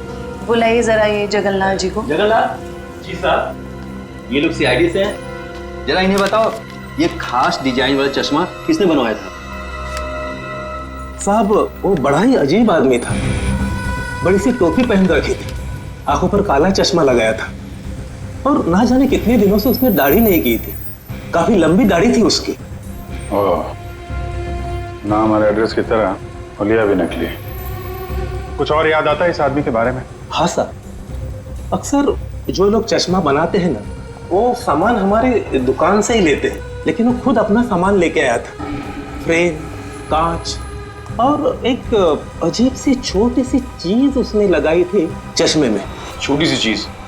अच्छा, उस चीज के बारे में कुछ बता सकते हैं आप? अपने मोबाइल का सिम कार्ड होता है ना, उससे भी छोटी चीज थी। और साहब, चश्मा बनने के बाद उसने मुझे पहनने भी नहीं दिया। मुझे फिटिंग चेक करवानी थी तो बोला चश्मा गंदा हो जाएगा। ये भी कोई बात हुई? कोई बात नहीं, आप जरा ये मेरा कार्ड रखिए। अगर वो आदमी दोबारा आए या दिखाई पड़े तो मुझे फोन करना, और उसको नहीं बताएंगे, इतना तो समझते हैं ना आप? समझ गए सर। सर ये रोहन और मीशा है, ये सानिया के बड़े अच्छे दोस्त थे। घबराओ मत। देखो, हमने तुम्हें यहाँ कुछ सवाल पूछने के लिए बुलाया है। कैसे सवाल सर? सानिया के बारे में।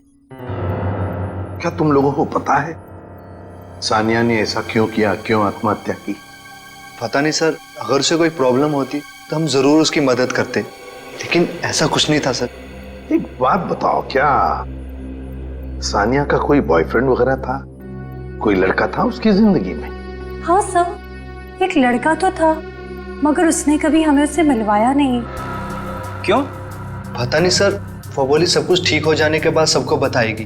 बहुत सीरियस थी उसको लेकर, शादी करना चाहती थी उससे। अच्छा, क्या नाम क्या था उस लड़के का? नहीं सर, उसके बारे में कुछ भी नहीं बताया था। पर हाँ सर, वो कॉलेज खत्म होने के बाद मंगलावाड़ी चौल जाती थी। एक दो बार तो मैंने खुद उसे वहाँ पे छोड़ा था। वहाँ पे एक लड़का बाइक पे हेलमेट पहने उसका इंतजार किया करता था। मंगलावाड़ी, चलो थैंक यू वेरी मच, तुम दोनों जा सकते हो। मंगलावाड़ी चाल? सर, नीता तो वहीं पे रिसर्च करती थी। और उसकी बहन सानिया, नीता की बहन सानिया जिस लड़के से मिलने जाती थी वो मंगलावाड़ी चाल में ही रहता है। मंगलावाड़ी चाल में। कुछ समझ गए? समझ गया सर। मतलब ये नीता उस लड़के को जानती है, मगर जानबूझ के हमसे छुपा रही है। हाँ, मंगलावाड़ी चाल। इस लड़की को देखिए, क्या आप में से कोई भी इसे जानता है, कभी देखा है? हाँ, ये अक्सर हमारे चौल में आया करती थी उस लड़के से मिलने। कौन सा लड़का? मनोज नाम था उसका, इसी चाल में रहता था वो। रहता था मतलब अब नहीं रहता? वो दरअसल कुछ साल पहले उसे सजा हो गई थी। अब तक तो सजा पूरी भी हो गई होगी, पर वो वापस लौटा नहीं। क्या क्या किया था उसने? सर पक्के से तो पता नहीं, पुलिस कह रही थी चोरी चकारी का इल्जाम है उस पर। मनोज, चल, thank you very much. Sir, जिस मनोज की आप बात कर रहे हैं उसका तो सर कोई भी पुलिस रिकॉर्ड नहीं है। सुमी जी, ये कैसे हो सकता है, जबकि मंगलावाड़ी चाल में रहने वाले लोगों ने हमें बताया कि 5 साल पहले मनोज को उसी चाल में से गिरफ्तार किया था। सर, सारी फाइलें आपके सामने रखी हुई हैं। 5 साल के सारे रिकॉर्ड आप देख चुके हैं, मगर कहीं भी इस नाम का कोई शख्स नहीं है। हो सकता है मनोज की फाइल गुम हो गई। ऐसा कैसे हो सकता है सर? क्यों नहीं हो सकता? तो फिर मनोज की फाइल मिल क्यों नहीं रही है? हो सकता है सर आपको कोई गलत इंफॉर्मेशन मिल गई हो, या फिर इस नाम का कोई शख्स हो ही ना, या फिर चौल वालों ने आपसे झूठ बोल दिया। होने को तो यह भी हो सकता है कि मनोज की फाइल यहां से जानबूझकर गायब की गई।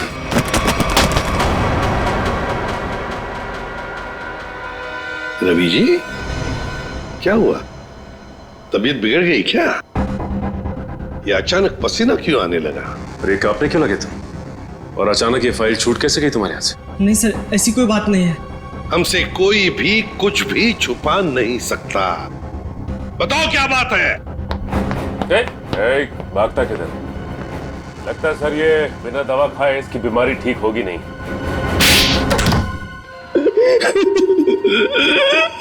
सर मुझे माफ कर दीजिए, मेरे पैसों के कारण मैंने उसके फाइल जला दी। शर्म आनी चाहिए तुम्हें।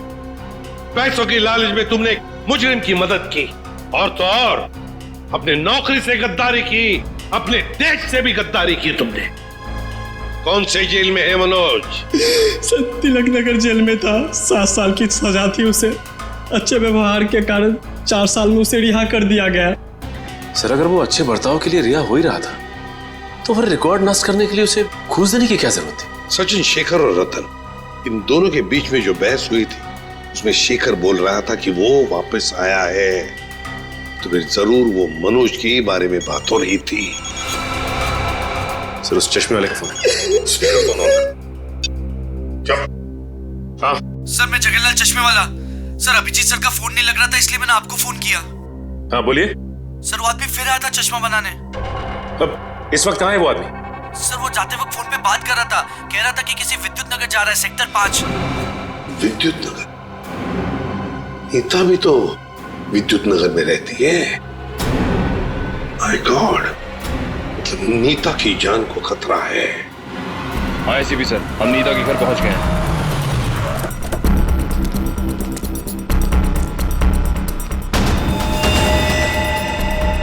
ओह नो, ये नीता छत पे क्या कर रही है? इसे रोकना होगा। नीता!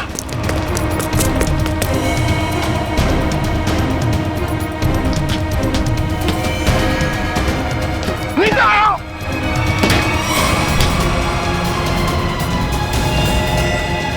तो हटो।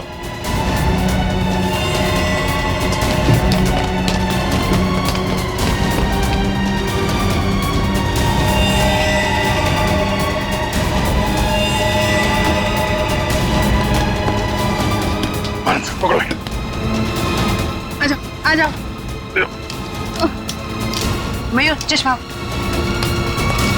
ये क्या कर रही थी तुम? अपनी जान क्यों दे रही थी? जान दे रही थी?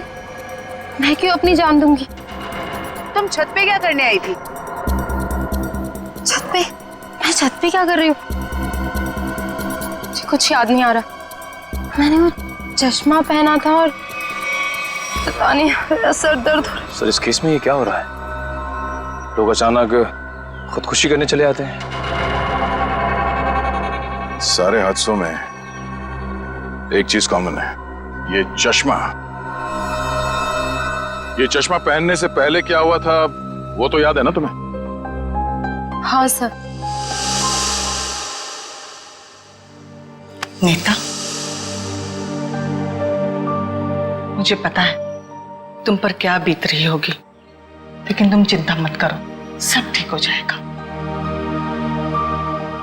काकी, ये क्या है? ऐसी हालत में मुझे ये गिफ्ट तुम्हें देते हुए बहुत अजीब लग रहा। गिफ्ट? हाँ, तुम्हारा बर्थडे था ना, तो हमारे चौल के बच्चों ने अपने हाथों से बड़े प्यार से तुम्हारे लिए गिफ्ट बनाया।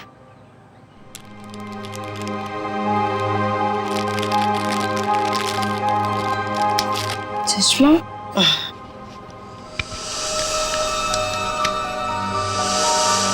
ये सविता जी कौन?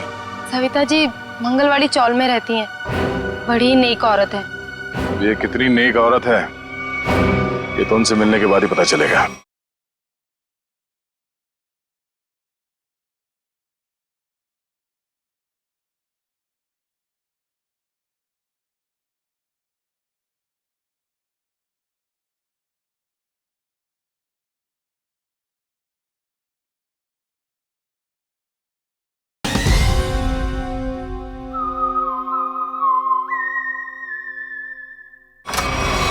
अरे अरे अरे अरे सविता जी, लगता है हम लोग गलत वक्त पर आ गए।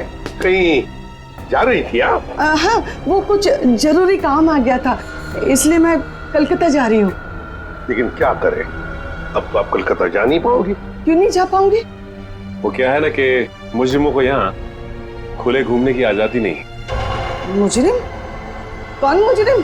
शराफत का नकाब उतार। नीता ने हमें सब कुछ बता दिया है। मेरे को कुछ काम है, मैं आती। अब तक तुम्हारी उम्र का लिहाज करें, मुझे सख्ती बरतने पे मजबूर मत करो प्लीज। बताइए। मैंने जो कुछ किया अपने बच्चों के मौत का बदला लेने के लिए किया। बच्चों की मौत का बदला? हाँ, नीता के पिता रतन ने मेरे दोनों बच्चों को मार डाला अपने बिजनेस पार्टनर शेखर की मदद लेके। जान ली? लेकिन क्यों? क्योंकि उसको गलतफहमी हो गई थी कि मेरा बेटा तनुज वही लड़का है जिसे उसकी बेटी सानिया प्यार करती थी। क्यों हुई ऐसी गलतफहमी?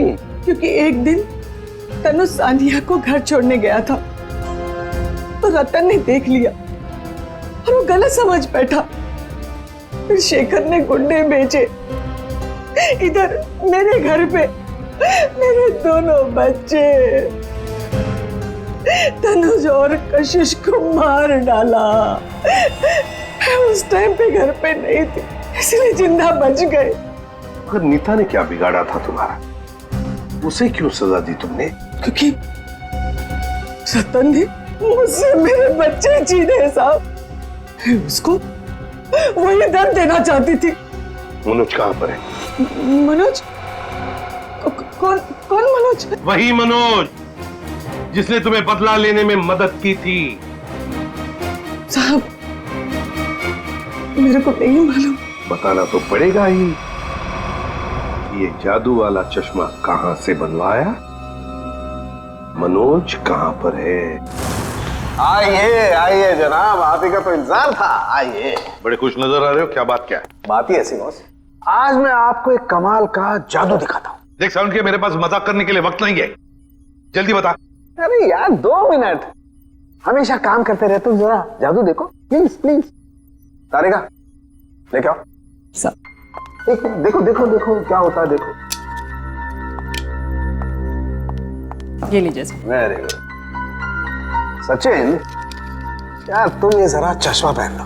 चश्मा? लेकिन मैं ही क्यों सर? अरे पहनो पहनो, मैं हेल्प करता हूँ तुम्हारी। ग्रेट। अब सचिन जरा ध्यान से देखो और बताओ कि ये चश्मा वहां से ला करके किसने दिया? अरे सर कैसी बात करते हैं? तारिका ने। नहीं सचिन, गौर से देखो, ये चश्मा वहां से उठा करके तारिका नहीं श्रेया लेकर के आई। मैं? अरे सर कैसी बात कर रहे हैं आप? आपके सामने जो खड़ी है वो तारिका है और जो यहाँ खड़ी है वो श्रेया है। सचिन जरा गौर से देखो और फिर बताओ, तुम्हारे सामने जो खड़ी है वो तारिका नहीं है, वो श्रेया है। सचिन। हाँ सर, मेरे सामने जो खड़ी है वो श्रेया है। सचिन ये मेरी गन लो और तुम्हें इस गन के साथ क्या करना है सचिन तुम जानते हो ना? हाँ सर, मुझे अच्छी तरह से मालूम है कि इस गन के साथ क्या करना है।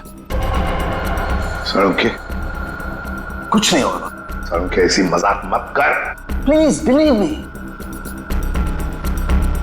हाँ सचिन, तो पता है ना तुम्हें क्या करना है इस गन से? हाँ सर, पता है।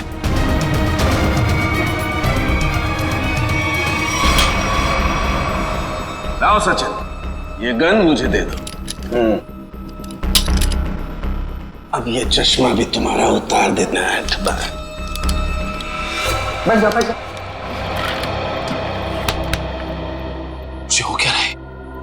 सर भारी और सचिन, अभी अभी आपने मुझे मारने की कोशिश की, मुझ पर गोली भी चलाई, वो तो गन खाली थी इसलिए।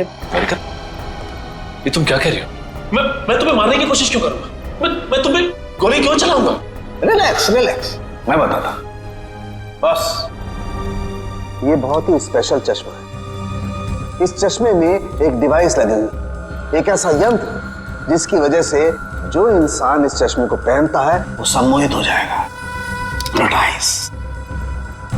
और ये नैनो डिवाइस है जो वॉइस रिकॉर्ड करता रहता है, तो जिस इंसान ने चश्मा पहना है उससे ये बताता रहता है कि उसे एग्जैक्टली करना क्या है।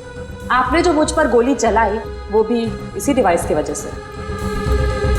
इसीलिए वो आवाज आ रही थी। लेकिन ये आवाज हमें सुनाई क्यों नहीं दी? वो इसलिए क्योंकि वो आवाज बहुत ही ज्यादा धीमी है। बॉस, वो आवाज इतनी कम है कि बाजू में खड़ा इंसान भी वो आवाज सुन नहीं सकता है। और जैसे ही ये चश्मा उतारा जाता है, आदमी भूल जाता है कि उसने जब वो चश्मा पहना था क्या किया था उस वक्त। एग्जैक्टली। और इसीलिए रतन जी को ये याद नहीं था कि इन्होंने शेखर पे गोली चलाई। और उस बॉडीगार्ड को भी इसीलिए पता नहीं चला कि वो कब छत पर गया और कब छलांग लगाई। ये सारा उस मनोज का किया हुआ कर्म है। अब वो वक्त आ गया है जो मैंने अपनी पूरी जिंदगी में किया, वो सारे कर्मों का हिसाब होगा। अफसोस पाप का घड़ा पुण्य से भी भारी है, लेकिन मेरी जैसी औरत का जीने का कोई अधिकार नहीं है, कोई अधिकार नहीं है। उम्मीद करती हूँ अगले जन्म में अच्छा इंसान बनने की कोशिश करूंगी।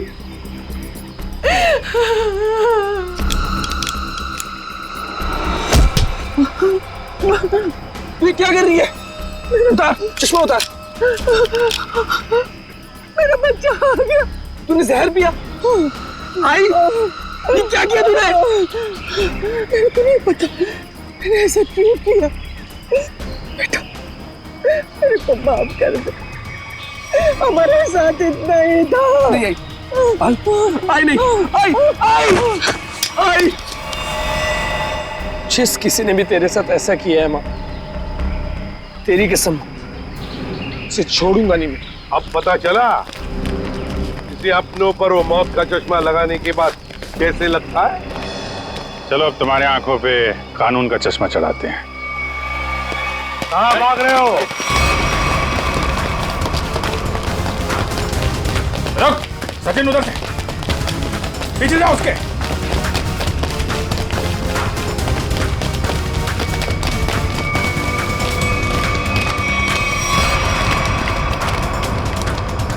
Wish you many happy returns of the day. Happy birthday. so much. अब जेल की चक्की पीसने की तैयारी करो। सविता जी भले ही मेरी असली माँ ना थी, पर वो मेरे लिए मेरी माँ से भी बढ़कर थी। उनके बच्चों के मरने के बाद उन्होंने मुझे ही अपना बेटा माना था। मतलब तनुज और कशिश के बाद? हाँ, उन दोनों बच्चों की मौत कोई हादसा वादसा नहीं थी, बल्कि उनका खून हुआ था, जिसे किया था नीता के पिता रतन कुमार ने। और मुझे झूठे रॉबरी के केस में फंसाया भी उन्होंने ही था। इसलिए मैंने प्लान बनाया, बदला लेने का प्लान। और रतन की कंपनी में ही नौकरी कर ली, लेकिन रतन ने तुम्हें पहचाना नहीं? रतन और शेखर ने मुझे नहीं पहचाना, क्योंकि उन्होंने मुझे कभी देखा ही नहीं था। और इसी बात का मैंने फायदा उठाया, और जेल से छूटने के बाद ना ही मैंने सविता माँ के बच्चों का बदला लिया, बल्कि अपनी सान्या, जिसे मैं इतना प्यार करता था, उसकी भी मौत का मैंने बदला लिया। हमारे पास चले आते, हम तुम्हें न्याय दिलाते। कानून पर से तो विश्वास ही उठ गया था मेरा, इसलिए मैंने खुद ही न्याय करने की सोची। नीता से दोस्ती की, फिर उसे मार दिया। सान्या से प्यार करते थे तुम, इसे प्यार कहते हो? उसकी बहन की जान लेने चले थे तुम। वो तो अच्छा हुआ हम लोग वक्त पे पहुंच गए और उसे बचा लिया। क्या नीता जिंदा है? हाँ जिंदा है। बहुत कोशिश की ना तुमने उसे मारवाने की। उसके बॉडीगार्ड को भी वो चश्मा पहना दिया ताकि वो आत्महत्या कर ले, मगर नहीं, तुम्हारा प्लान वैसे ही फेल हो गया। हाँ, मगर रतन का प्लान फेल नहीं हुआ। मैंने वेटर के जरिए उसे खूनी चश्मा पहनाया और उसी के जरिए उसी के दोस्त को मरवा दिया। और फिर हमारे आने से पहले वो चश्मा तुमने गायब कर दिया। तो फिर वो चश्मा सविता के जरिए तुमने नीता तक पहुंचा दिया।